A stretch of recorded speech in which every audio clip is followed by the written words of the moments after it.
Welcome to the show, What is a Little Girl Supposed to Do? The show is about survival, perseverance, and redemption. Good afternoon. My name is Belinda Olive Beltran, and this is LaShanti Turner, my daughter. And this is our guest today. Her name is Rahana Bear. Hello. And we want to thank you for joining us this afternoon. The show is about perseverance, redemption, and learning how to love yourself again. And so we just want to thank everyone for listening or watching What is a Little Girl Supposed to Do? And so today we would like to talk about mental illness and how to overcome, become an overcomer. Okay. That's the thing. How to become an overcomer, because we go through so much in this life, so many challenges, and so we're learning how to be an overcomer. And this beautiful sister, Rahana, her profession, she will explain her profession. She will be a great help to everyone. Yeah. Absolutely. Yes. Thank you for coming too. Thank you so much. Thank you for having me. Yeah, for real. I worked in social services for about 19 years, and then mental health for about 14 years. Wow. So my whole life, basically since I was 18, I've worked in social services. My bachelor degree is in human development, which gave me a really good foundation for that. Okay. And then the last 5 years, I've worked in criminal mental health. And so I got to experience a little bit of a different side. I've worked with adolescents for 7 years, the onset of mental illness, and then I've worked with elders and just all populations. Okay. Yeah, Okay. in the field. But my passion now is more towards women and adolescent girls. Okay. I just see that there's a big disparity there, and I want to work with that population mostly. Okay. Beautiful. Yeah, I'm in school getting my master's in counseling. All right. So that's a good thing. Congratulations. Congratulations. Yes, what an honor. Absolutely. Beautiful. Yeah. And then I know that there was a couple things that I heard in your bio when you said the onset of mental illness. What does that mean? The onset of mental illness is happens when someone first experiences some kind of psychosis or something that happens, a trigger. And so that usually can happen between 14 and like 21, you know. And so that's why I have such a big passion for adolescents, because if there's any negative, adverse things that happen in their life, it can trigger something to happen, and it can trigger like mental illness. Really? And they don't know what's going on because they've never experienced it before, you know? Yes. Okay. And so, you know, reaching out and having people understand and see the signs and the symptoms ahead of time, and having families and like people talk about it is something that I think is really important, because a lot of times families have this thing where they love someone so much. Well, nothing's wrong with Johnny. Right. You know, nothing's wrong with Sally. You know, she's just experiencing like hormones or something like that, when it can be a deeper issue and you have no idea what's going on in their head, you know? Right. So, Wow. so starting there, you know, and then I just think women, I've worked with many women, and, you know, working with people in like shelters, working with women, you know, in transitional housing, stuff like that. Okay.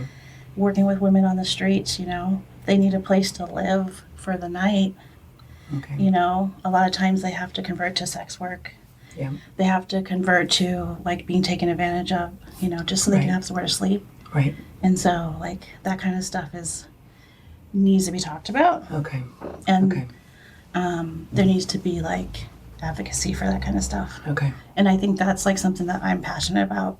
Absolutely. You know. Absolutely. Yes. And we need people to be counselors or advocates or therapists that has experienced different things. I mean, you worked in the field and you've experienced a lot of the things that we're talking about today, and especially with the COVID, since Right. 2019, Right. 2020, Right. Absolutely. there has been so much mental illness. I mean, it's out of control. The fear, and the people are triggered.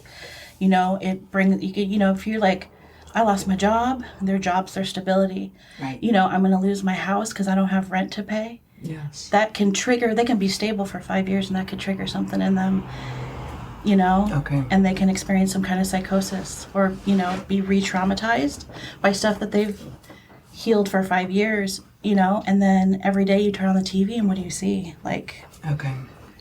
you know, CV this and you know what I mean? Like Absolutely. people are dying and people are fighting with each other and people are Right. at each other's throats and cancel culture and, you know, this person did this to me and then the police and then it's just like, holy cow. Like Right. in a year and a half, we've gone through some crazy stuff, like Man. you know, crazy Wow. stuff, you know, and that's probably not even the right word to say, but it's just like, we got to heal from it and we are capable beings to heal from that kind of stuff and that's the shift in the narrative we need to move towards. Okay. You know, Okay. because people can get angry and they can get emotional, but when the emotions come back down, it's like, okay, how did I get here? Sometimes I forget how they got there. And that's not the healthy part. You know what I mean? We need to move through that. Yes, we're feeling all that. We're moving through all that stuff. And that's normal because you should feel angry. You should feel upset. You should feel these things. But then you should be able to release them and let them go. And when it's just like, you know, thrown in our face every day Right. by what's going on in the world, then, you know, Right. it's a lot harder to do that. Yes, man. So I hear there's a lot of suicide going on right now. There's a lot. Yeah. I don't think it's being talked about as much, you know, because everything is, most of the things that they're talking about is like the medical diagnoses and, you know, the medical stuff going on with the pandemic. You know, but kids are at high risk, people that have lost their jobs, you know, people that have lost family members, you know, the suicide rates are out of control. And people can look you know, those statistics up. Yeah. But, you know, you got to know the steps too also to like assessing someone. I don't know all the steps, you know. I mean, I'm still learning, Yes. but you know, if there's something that you notice in somebody, reach out, you know, and try to get support and help for people because you know, grief and loss is a worse feeling. Grief and loss. Than having them be angry for calling a counselor on them or something like Okay. that. Do you know what I mean? Absolutely. Yeah. Yes, Yeah. man. So I know my question to you is when you know someone is not themselves, but they're feeling as if they're okay. Because most of the time when people is sick or going through some type of mental trauma, they don't realize it. They believe that they're okay. Yeah. But looking looking outside of the inside of the person, what they used to be like, Absolutely. what is the proper procedure to get that person some care? I mean, the first thing is just, if they're causing adverse effects in their life, negative things like they're losing their job, they, you know, are not getting out of bed, they're not eating, they're not showering, those kind of things, then you know something's wrong. If they're just acting a little wild or weird, that could just be them. You know what I mean? And you just gotta let people be people, you know? But if it's causing negative effects in their life, then you definitely want to get someone involved. So, I mean, obviously I would ask them, you know, say, hey, I just see that these things have happened in your life and I, you know, like to see if you'd like to, you know, talk with somebody about it. Okay. And if they're, no, I don't want to talk with anybody about it. A lot of people say that, you know, not everybody, but then there's crisis lines, you know, there's steps to take to see. But if they're doing harm to themselves, doing harm to others, committing crime, stuff like that, that's going to lead them down a path that they don't know that they're going down. If they're committing crimes, you know, then they could end up in jail when it was just their mental illness that was causing something or causing them to do something, you know, and that's not the path that they want to be at. No one, they could wake up in jail one day and not be in psychosis anymore and say, well, how the hell did I get here? Okay. You know, and we don't want that. Like, nobody wants that, you know, because in jail, you learn from the criminals, and so they take advantage of people with mental illness, Okay. you know, because they see that they're more vulnerable. And so they learn those behaviors from the real criminals that are actually in jail. I got And you. that causes a negative effect to everybody in the world, Okay. you know. Okay. So, first thing is, like, if they're harm to themselves or harm to others, or causing harm by, committing crimes, something like that, then I would call the crisis line to ask if they could get assessed. You know, Multnomah County has a crisis line, Vancouver has a crisis line, Okay. Clackamas County has a crisis line, you know.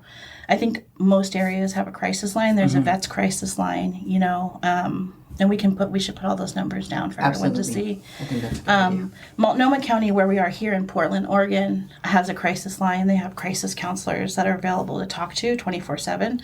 And they have Project Respond, a team that they work with that comes in and can assess people if they're in acute psychosis and they are a threat to themselves or a threat to others. And so that's one thing that you can call and say, hey, I think I need someone assessed. If you cannot get them to the hospital, you know, Unity Hospital in Portland is a wonderful hospital that is specific for psychiatric illness. So if you can get them to Unity Hospital, someone can take them, then that's probably one of the first steps too. Like if in acute psychosis, you know what I mean? If someone's experiencing, like, I was just going to ask you. I was just going to say, I'm like, okay, so please explain to me, because in Sorry. honesty, no, because I've been through a bunch of stuff. Yeah. Okay, and I have not ever sat down and spoken to a counselor or a therapist. not a therapist, but Therapist, on my counselor. way. Yeah. I love that. And so when you say that there are different triggers, I heard you say there's different triggers. Now, speaking to someone that has not had or spoken to a counselor or a therapist, I've had different experiences in my life, and I've noticed different times when I'm dealing with a different experience, like my body, like my reaction, and then I'm just like, I instantly go to, World. yes. Yeah. Yes. And is that the psychosis that you were talking about? So it can be. It depends Okay. if you're there and it's just something that you're thinking about. Or a lot of times, like, if I'm speaking of, like, acute psychosis, I'm thinking of someone that doesn't really know what's going on in the outside world. Okay. And they're stuck in their head. Okay. And so they're expressing behaviors that they normally wouldn't express, you know? Okay. Like not looking left and right when you're walking across the street because they don't see traffic. They only see, like, the person that they're talking to in their head if they're experiencing, like, schizophrenia or something like that. Okay. You know? So those kind of things, you know, I would say would bring someone to a hospital or call the crisis line, because if they are not if they don't know what's going on with themselves, then they can be a harm to themselves. I mean, not always. Right. You know, not Right. always. Let people be people. But Right. if they can walk in the street without looking both ways, they can get hit by a car. You know Right. what I mean? If I it's your got you. family member, you're like, something ain't right. Right. You know what I mean? Right.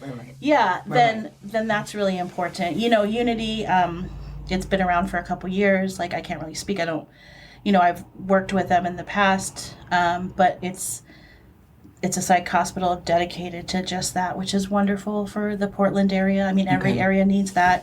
You know, there's other places for treatment for people. Okay. But, you know, if you have an emergency situation, then if you can bring someone there, that's probably the best place. You know, but if they say they don't want to leave their house, you know, Right.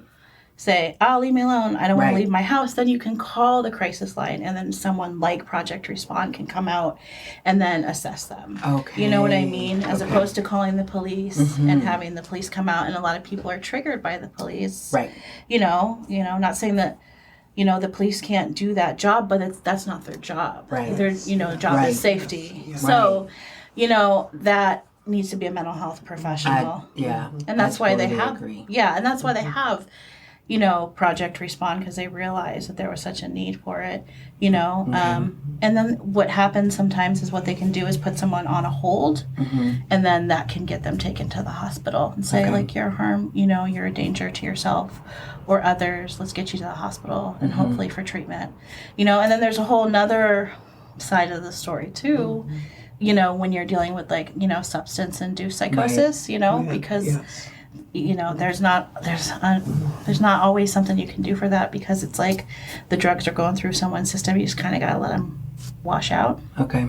you know, and they could be hospitalized, but you can't really hold somebody for that because they're under the influence. I got you. So it's kind of you Right. can't take away people's rights, you know, it's kind of Right. like it's their free will, you Right. know.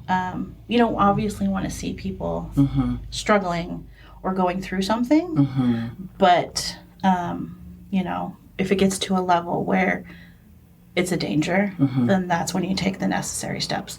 But if you're talking about someone like someone in your family is like starting to experience psychosis and they've never experienced it before and you're noticing it, that's when the time to talk with them, you know, and bring in, you know, bring in other family members, bring in friends, people that care about them, you know, because those are the people that they're going to listen to most likely, you know, those are the people they care about. That's their support system, Right. you know? Right. And so there's a lot of people, especially for different cultures, like there's like,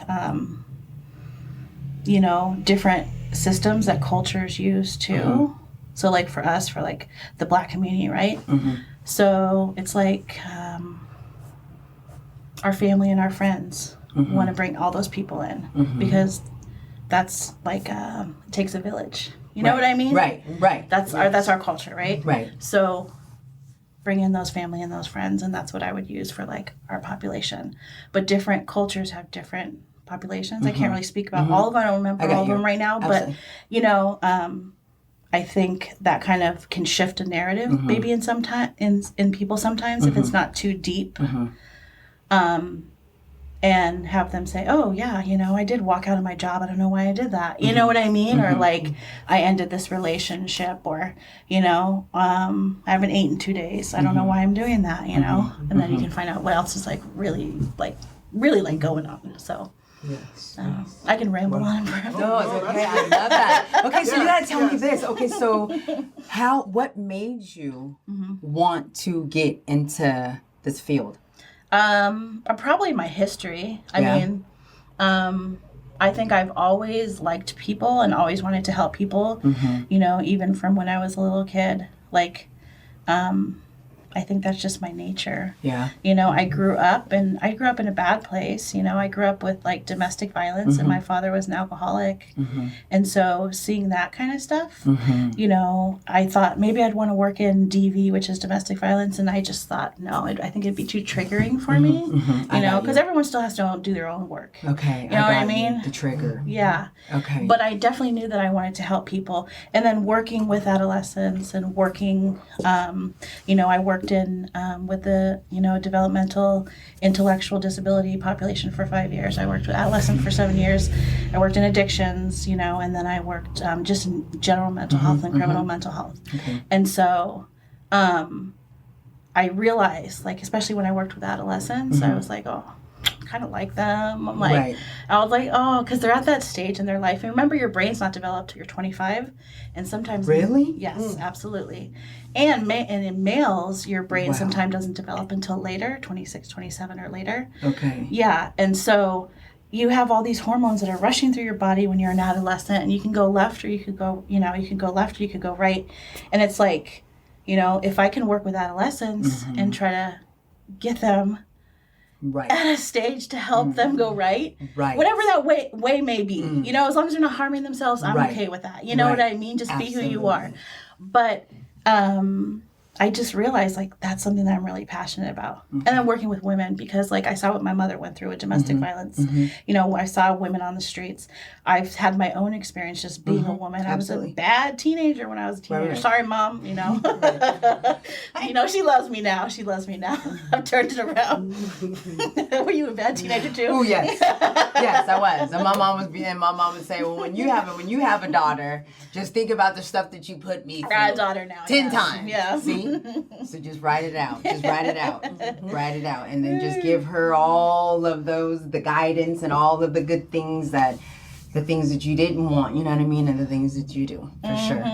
And then when I noticed, go ahead, Mom, do you have a question? Because I know that I had something at the tip of my brain, because I wanted to ask that when it comes to trauma, when it comes to trauma as a child, when you say criminal, I noticed that you said that too, criminal. So when it comes to trauma as a child, what happens? I'm quite sure that you have, like, there's something that happens at that stage as a child, and then if it doesn't ever get helped, then it turns into a road down the road of criminal. It doesn't turn into criminal. It doesn't. It can. It can. Any adverse reaction that we have in our lives, if we don't move through it and heal from it, Okay. then it can cause a negative reaction. Not always. Okay. You know what I mean? But some things can cause something that, it's like the wiring in your brain kind of goes like this instead of going like this. Okay. Do you know what I mean? And Yeah. it's just like, okay, but if you have several of those adverse reactions over and over again, Okay.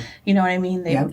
jump on top of each other, and who knows what could happen. Okay. Sometimes people have nothing happen, Right. and they're totally fine. But, with the way the world is, I'm sure most people experience some adverse reactions, especially what's been going on. Right.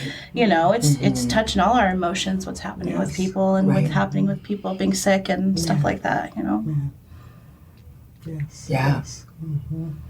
Right. This is, yeah. Right.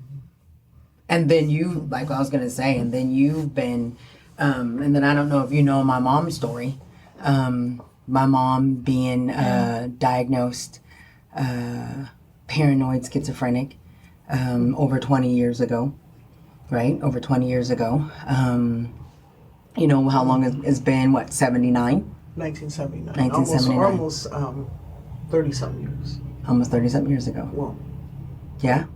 no, 40. Actually, almost 40. 1979. 1979. Calculate it. I'm calculating. 42. Yeah. Right. Yeah. Yeah. And healing from that. Healing. Well, I healed. I mean, how I healed was, it was a variety of things because it lasted for over a 10-year period of time. From the time that you were diagnosed. From the time I was diagnosed to the time I was on all these different medications, they kept I can't say experimenting, but they were trying to get the medication right. Okay. Absolutely. But it was never right because the medicine just had me out of control. Hearing voices, voices is telling me to kill myself, telling me exactly what to do. Go to the pawn shop, buy yourself a gun, go in the bathroom, and just shoot yourself in the head and get it over with. It'll be all over. And I fought these demons or whatever, minions, or I fought them for years. I hated to get out of bed. I hated for daylight to come. I just wanted it to be dark because during the day or night, these voices would just become so overwhelming. I'm like, how is a person supposed to function like this? I'm single mom, divorced mom, because being in a domestic violence situation with my children's father, that was another experience. And so, yeah, it was a challenge. But I was expressing to my daughter the other day, I never talked about it, even though I was in and out of the mental hospitals. The hospital that I went to, and I was there for like 9 months, inpatient, up in Tacoma, Western State. But one thing I do remember, I remember crying.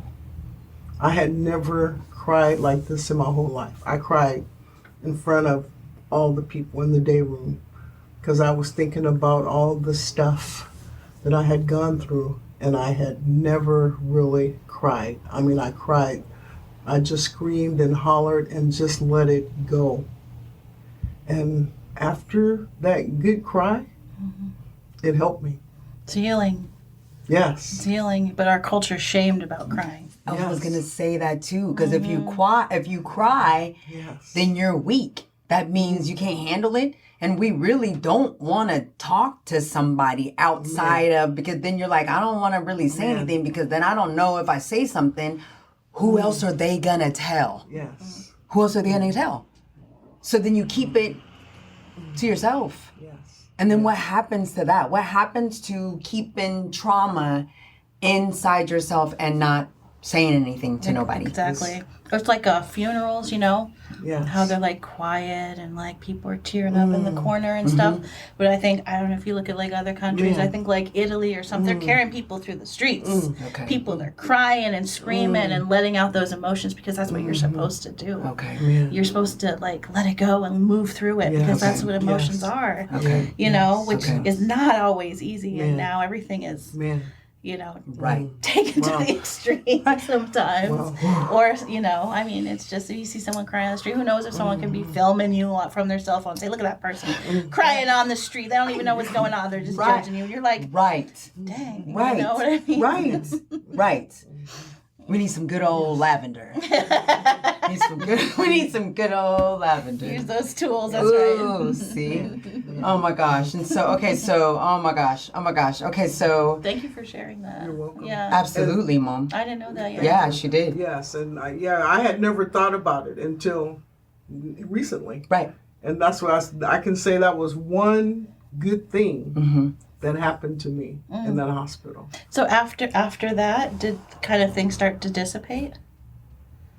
Well, I was in that hospital altogether for like 9 months. And then, yes, I was able to go home. But a lot of my problems that I was having was with the medication. Right. Wow. I have to honestly say. Absolutely. That's what it's for. for. And then how Yes. long do you think it was? When we say that from the time that you started taking it, I want to say what, 97, what it would be, 79 when you started taking the medicine? So 79 is when you started taking the medicine. And then from the time you started taking it, that's when they told you that you were going to be on this medicine for the rest of your life. Yes, that's what I was told Originally. because I was diagnosed when I lived in Portland, Oregon. Okay. But I was able to move to Vancouver. Rest in peace, my lovely sister. In 1982, she moved us to Vancouver, Washington. So when I was in and out of the mental hospitals there, toward the end, 1988, I was going to this place called Elahan, and that's for mental illness over there in Vancouver. And I had this doctor, and he would counsel with me and everything. And so one day he just told me, he said, Belinda, he said, I've been listening to everything that you've gone through in your life. And he said, you're not paranoid schizophrenic. You just been going through so much stress. He said, so this medicine, you don't need to be on this medicine. Since you've been on it for over 10 years, it's going to take a time to wean you off of it. So they said, but you have to go back to the doctor in Portland that prescribed it for you. I was sent back to the doctor in Portland, but that doctor said, no, I need to be on that medicine for the rest of my life because I would never be able to function. And my doctor in Vancouver said, no, we're going to take her off of this medicine. And so I've been off of medication since 1989, and I've been functioning at 100%, and I will never, only time I look back is when I see other people. I mean, I just really feel bad for other people. When I see people on the street, I can tell by their eyes, the look in their eyes, and the things that they're doing. I know when they're on medicine, and I just feel bad. I feel bad for them because I know what they're going through. And it was just a horrible thing. But I survived. You remember the voices? I remember the voices. Remember the voices? Yeah, I remember the voices. Yeah, the voices were horrible. I mean, They're loud. they were like, they were there. It was overwhelming. I mean, they were loud. They were loud, and There was nothing I could do. There's Okay, John, you need to thank your guest and then allow her to kind of close out and give information about where we can find her online, et cetera, et cetera. Okay. Mhm. Okay. Thank you so much, Rahana, for coming. I appreciate you. Absolutely. Thank you, thank you, thank you. Yeah. This is so much information. And I would love to hear more and to be a part of your journey. Thank you, thank you, thank you for coming. I appreciate it. You're welcome. Big time. Thank you for having me. I mean, Oh my gosh, I appreciate it. come speak anytime you want. Yes. And please let us know how to get in touch with you, your website, what's your upcoming. Oh, yeah. My website goes live next week, pandabearmagicllc. You can email me at pandabearmagicllc@gmail.com and like we can connect that way. Okay. You know, I just, I want to connect with people because I think, connection is key, Yes. Yes. And I'm so glad that you brought your story up because I think people need to hear that. Yes. And, I just think that you guys are doing amazing with this. And this is like the right thing to be doing because people need to talk about this stuff Man. and it needs to be brought into the light. I mean, Yes. Yes. Thank you. You're welcome. And I would love for you to share your other, like you have Reiki and your Right, your essential Reiki, your oils, and your Yes. stones and your Oh, gems. my God. Please treat Please share us. that. Oh, well, I mean, just outside of like all the other stuff, I'm a Reiki healer, and so I've done that since 2017. And I just working in such a dark field sometimes, I was like, I just need really more light in my life, and to work on the healing process. Beautiful. And so I got attuned in Reiki. And then I'm an ordained minister, so I've done weddings for my friends, and I've done I did one celebration of life, but I was a little nervous at first, but actually it was such a beautiful process. I would, love to hold space for people in that again, And, I work with doTERRA, and so I use the essential oils and the products to make a healthier lifestyle for my daughter and I, and for like if I'm having anxiety, I'm like, okay, let me rub a little something over here or there. You know what I mean? To Right. ground myself back again, because I'm in school. School is no Absolutely. joke. Right. So take this like a full-time job. Right. And then I got a Absolutely. little one too. So but please, reach out Yes. to me, Absolutely. PandaBearMagic All right. LLC Panda Bear Magic, Thank LLC. you. at Thank you. gmail.com. Thank you so Panda Bear much. Magic. We appreciate you. LLC at gmail.com. Thank you. Thank you, thank you, thank you. Yeah, thank you. Yes. Thank you for tuning in to our podcast. What is a little girl supposed to do? Until next time.